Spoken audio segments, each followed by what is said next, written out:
Je suis Basil Helton, le gardien du phare de North Point, que mon père et mon grand-père ont gardé avant moi. C'est un phare gris, s'élevant assez loin du rivage sur des rochers gluants qui se découvrent seulement à marée basse. Pendant un siècle, les nefs majestueuses des 7 mers ont fièrement passé devant lui. À l'époque de mon grand-père, elles étaient fort nombreuses, mais du temps de mon père, elles l'étaient déjà beaucoup moins. À présent, elles sont si rares que je me sens parfois étrangement seul, comme si j'étais le dernier homme de la planète. Ces anciens navires, aux voiles blanches, arrivés des côtes lointaines, où brille le chaud soleil et où de douces odeurs flottent sur d'étranges jardins et des temples colorés. Les vieux capitaines venaient souvent voir mon grand-père pour lui parler de ces choses qu'il raconta à mon père et que mon père me racontait pendant les longues soirées d'automne, quand le vent venu de l'Est hurlait férocement. Et sur ces choses, et sur beaucoup d'autres, j'ai lu des livres que les hommes m'ont donnés quand j'étais jeune et plein de curiosité. Il y a bien plus magnifique encore que la science des hommes âgés et celle des livres. C'est la science secrète de l'océan. Bleu, vert, gris, blanc ou noir, calme, agité ou moutonneux, l'océan n'est jamais silencieux. Depuis toujours, je l'observe, je l'écoute et je le connais bien. Au début, il me racontait seulement des histoires simples, des plages calmes et des ports voisins, mais avec les années, il devint plus amical et parla d'autres sujets. De sujets plus étranges et plus lointains dans l'espace et le temps. Parfois, au crépuscule, les vapeurs grises de l'horizon se sont entr'ouvertes pour me faire découvrir ce qui se trouvait au-delà du monde réel. Et parfois, la nuit, les eaux profondes de la mer sont devenues claires et phosphorescentes pour me permettre d'apercevoir ce qu'il y avait dans leur profondeur. Mais ces choses que j'ai regardées fréquemment m'ont donné la vision de ce qui a été et de ce qui sera comme de ce qui est, car l'océan est plus ancien que les montagnes et chargé des souvenirs et des rêves du temps. C'est du sud que le bateau blanc avait coutume de venir quand la lune était pleine et haute dans le ciel. C'est du sud qu'il arrivait glissant doucement et silencieusement sur la mer, et que la mer fût agitée ou calme, que le vent fût favorable ou hostile, il voguait toujours aussi régulièrement, toute voile déployée, longue rangée d'avirons souquant l'eau au même rythme. Une nuit, j'aperçus sur le pont un homme barbu et vêtu d'une longue tunique qui semblait me faire signe d'embarquer pour des rivages lointains et inconnus. Je le revis souvent ensuite, à la pleine lune, et il me faisait toujours signe.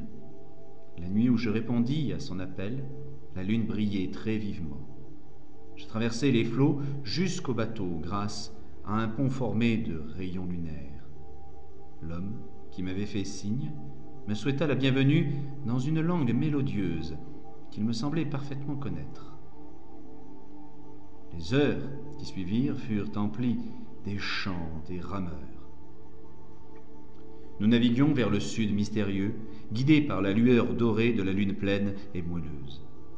Et quand un jour rose se leva, j'aperçus le vert rivage de contrées éloignées, claires et belles, qui m'étaient inconnues. Des terrasses majestueuses, parsemées d'arbres, laissaient voir çà et là des toits blancs et brillants, et les colonnades de temples étranges qui s'élevaient au-dessus de la mer. Tandis que nous approchions de la rive verte, l'homme à la barbe me parla de cette contrée, le pays de Zar, où se trouvent réunis tous les rêves et toutes les pensées de beauté que les hommes ont une fois puis oubliées. Et quand je scrutais de nouveau les terrasses, je m'aperçus qu'il avait dit vrai, car parmi les spectacles qui s'offraient à moi, il y en avait beaucoup que j'avais déjà vus à travers les brumes, au-delà de l'horizon et dans les profondeurs phosphorescentes de l'océan. Il y avait aussi des formes et des fantaisies plus splendides que tout ce que j'avais vu auparavant. Les visions de jeunes poètes qui étaient morts avant que le monde pût apprendre ce qu'ils avaient vu et ce dont ils avaient rêvé. Mais nous n'abordâmes pas aux prairies vallonnées de Zar, car il est dit que celui qui y pose le pied ne retourne jamais plus dans son pays natal. Tandis que le bateau blanc s'éloignait sans bruit des terrasses et des temples de Zar, nous aperçûmes au loin à l'horizon les tours d'une grande cité. L'homme à la barbe me dit « c'est Talarion, la cité des 1000 merveilles. C'est là que se trouvent tous les mystères que l'homme a vainement essayé de percer. » Quand nous fûmes plus proches, je vis que cette cité était plus grande que toutes celles dont j'avais rêvé auparavant. Les tours de ces temples pénétraient le ciel et l'on ne pouvait apercevoir leur sommet. Loin derrière l'horizon s'étendaient de sévères murs gris, par-dessus lesquels on ne pouvait apercevoir que quelques toits étranges et inquiétants, mais décorés de riches frises et de belles sculptures. Je mourais du désir d'entrer dans cette cité à la fois fascinante et repoussante, et supplier l'homme à la barbe de me débarquer sur la jetée près de l'énorme porte sculptée, à Cariel. Mais il refusa, en me disant avec douceur « Nombreux sont ceux qui sont entrés dans Talarion, la cité des 1000 merveilles, mais aucun n'en est jamais revenu. Car là ne vivent que des démons insensés qui ont été des hommes, et les rues sont blanches des ossements de ceux qui ont élevé leur regard sur la déesse Lati, souveraine de la ville. » Le bateau blanc passa donc devant les murs de Talarion, et suivit pendant plusieurs jours un oiseau qui volait en direction du sud, et dont le plumage brillant avait la couleur du ciel. Puis nous arrivâmes sur une aimable côte égayée de buissons fleuris de toutes nuances, et où, à perte de vue, on ne voyait que des bocages charmants et des arbres radieux dans un soleil à son zénith. De bosquets qui se trouvaient hors de notre vue, nous parvenaient des bribes de chants et de douces mélodies harmonieuses, interrompues de rires si délicieux que, impatient, je pressais les rameurs d'aller plus vite. L'homme à la barbe ne dit pas un mot, mais m'observa tandis que nous approchions du rivage bordé de lys. Soudain, le vent soufflant par-dessus les prairies fleuries et les bois feuillus apporta une odeur qui me fit frémir. Le vent s'amplifia et l'air fut rempli de l'odeur fétide et charnelle des villes frappées par la peste et des cimetières mis à nu. Tandis que nous nous éloignions rapidement de cette côte damnée, l'homme à la barbe parla enfin et dit « Ceci est Xora, le pays des plaisirs inaccessibles. » Une fois de plus, le bateau blanc suivit l'oiseau du ciel, sur des mers chaudes, caressées par des brises légères et aromatiques. Jour après jour, nuit après nuit, nous continuâmes à voguer, et quand la lune était pleine, nous écoutions les chants des rameurs mélodieux, comme cette nuit lointaine où nous avions quitté mon pays natal. Par un beau clair de lune, nous jetâmes l'ancre dans le port de Sonanil, gardé par des promontoires de cristal, jumeaux qui s'élevaient de la mer et se rejoignaient pour former une arche resplendissante. C'est le pays de l'imagination. Nous parvîmes au rivage verdoyant sur un pont doré formé par des rayons de lune. Au pays de Sonanil, il n'y a ni temps, ni espace, ni souffrance, ni mort. Et je restai là pendant plusieurs éternités. Les bocages et les prairies sont verts, les fleurs éclatantes et parfumées, les rivières bleues et musicales, les fontaines claires et fraîches, splendides et majestueux sont les temples, les palais et les cités de Sonanil. Cette contrée n'a pas de limite, car après chaque spectacle de beauté en apparaît un autre encore plus beau. Dans la campagne et la splendeur des villes, le peuple heureux vit à sa guise. Tous ses habitants sont doués d'une grâce inaltérable et jouissent d'un bonheur sans nuage. Pendant les éternités que je passais là, je me promenais avec ravissement dans les jardins où des pagodes biscornues se laissaient entrevoir à travers des bouquets d'arbustes, où les blanches allées sont bordées de délicats buissons de fleurs. Je gravis des collines du haut desquelles je pouvais contempler des panoramas d'un charme exquis, où des villes surmontées de clochers se nichent au creux de vallées verdoyantes et où les dômes dorés de cités gigantesques miroitent sur l'horizon infini. Et je contemplais au clair de lune la mer scintillante, les promontoires de cristal et le port tranquille où le bateau blanc était ancré.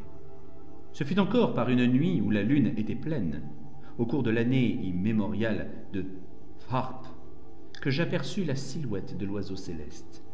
Il me faisait signe, et je fus pris du désir de repartir. Alors, je parlai à l'homme à la barbe, et lui confiai mon envie d'aller rendre visite à la lointaine Cathurie, qu'aucun homme n'a vue, mais que l'on croit être située au-delà des colonnes de basalte de l'ouest. C'est le pays de l'espérance, et là brillent de tout leur éclat les représentations idéales de ce que nous connaissons ailleurs. Du moins le pense-t-on. Mais l'homme à la barbe me dit « Prends garde aux mers périlleuses où, croit-on, Cathurie se trouve. À Sonanil n'existe ni la douleur ni la mort, mais qui peut dire ce qui se trouve au-delà des colonnes de basalte de l'ouest ?» Le mois suivant, j'embarquai sur le bateau blanc et je quittai ce paisible port en compagnie du vieil homme. L'oiseau du ciel, qui nous précédait, nous mena jusqu'aux colonnes de basalte de l'ouest, mais cette fois-ci, les rameurs n'entonnèrent pas leur doux chant sous la lune. Je rêvais souvent au pays inconnu de Cathurie, à ses bosquets, à ses splendides palais, et je me demandais quel plaisir nouveau m'attendait. Cathurie, me répétais-je, est la demeure des dieux et le pays des cités d'or innombrables. Les forêts sont de santal et d'aloès, comme les bosquets parfumés de Camorin. Et dans les arbres, les oiseaux colorés gazouillent joyeusement. Sur les montagnes vertes et fleuries s'élèvent des temples de marbre rose richement sculptés, et dans leurs cours se trouvent des fontaines d'argent où jaillissent, avec une musique esquisse, les eaux parfumées qui descendent des sources de la rivière Nargue. Et les cités de Cathurie sont ceintes de murailles d'or, et leurs rues sont aussi pavées d'or. Dans les jardins de ces cités poussent d'étranges orchidées, et on y trouve des lacs parfumés dont les lits sont de corail et d'ambre. La nuit, les rues et les jardins sont éclairés par des lanternes joyeuses façonnées dans les carapaces à 3 couleurs des tortues. Et l'on entend les douces notes d'un chanteur et d'un joueur de luth. Et toutes les maisons de Cathurie sont des palais, chacune étant construite sur un canal odorant où coulent les eaux sacrées du fleuve Nargue. Les maisons sont de marbre et de porphyre, leurs toits sont d'un or brillant qui reflète les rayons du soleil et rehausse la splendeur des cités, tandis que les dieux pacifiques les contemplent du sommet de pics éloignés. Plus magnifique que les autres est le palais du grand monarque d'Orieb, dont certains disent qu'il est un demi-dieu et d'autres un dieu. Les hauts murs de son palais sont surmontés d'une multitude de tourelles de marbre. Dans ces vastes vestibules, de grandes foules se rassemblent, et c'est là que sont accrochés les trophées des siècles. Et le toit est d'or pur, posé sur de hauts piliers de rubis et de lapis-lazuli.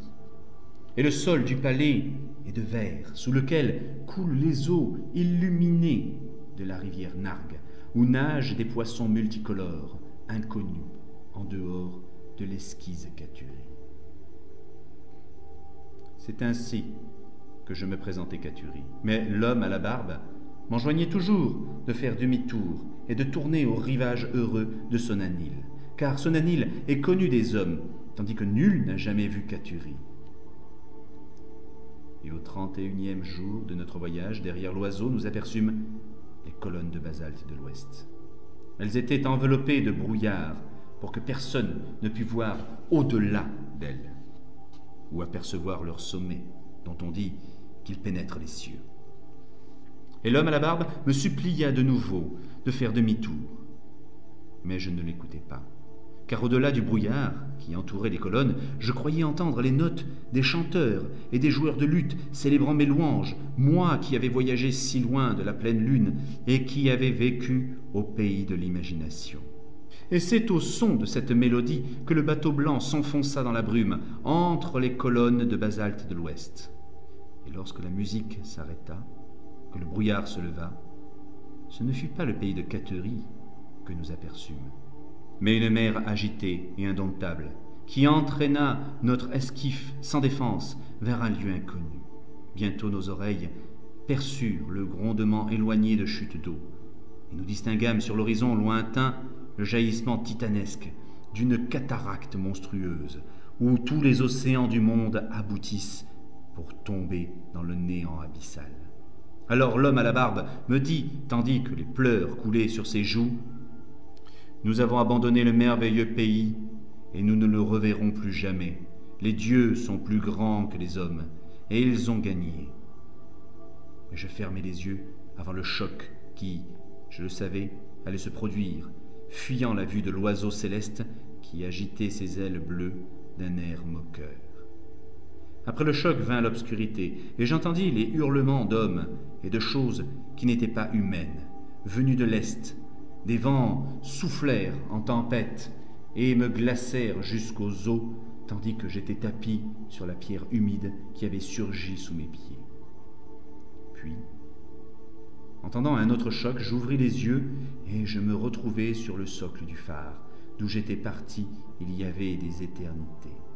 Dans l'obscurité qui s'étendait sous moi, on pouvait distinguer les contours imprécis d'un grand vaisseau qui s'écrasait sur les rochers cruels, et quand je regardai au-delà, je vis que pour la première fois, depuis que mon grand-père avait assumé ses fonctions, la lumière s'était éteinte.